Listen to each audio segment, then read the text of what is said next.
हरे कृष्णा। तो अभी मैं मायापुर धाम के लिए रवाना हो रहा हूँ। अभी मैं इंदौर एयरपोर्ट में हूँ। एक्चुअली कल गौर पूर्णिमा है और मैं अपने पुत्र अर्जुन के लिए आया था उज्जैन। 12 तारीख को ही मैं निकला था मायापुर धाम से और 25 तारीख को मेरा अर्जुन का आगमन हुआ।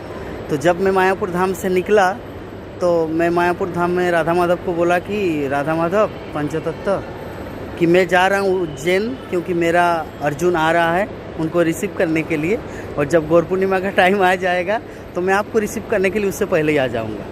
तो 1 तारीख को मैंने ट्रेन का टिकट कर नहीं पाया, विशेषकर तत्काल टिकट नहीं हो पाया, तो इसीलिए मुझे फ़्लाइट से आना पड़ रहा है। अभी इंदौर एयरपोर्ट में हूँ। रात के 12 बजे तक कलकत्ता पहुँच जाऊँगा और रात 3 बजे तक मायापुर पहुँच जाऊँगा और 4:30 बजे मंगल आरती में राधा माधव का दर्शन करूँगा। आप सब भक्तों को बहुत बहुत धन्यवाद।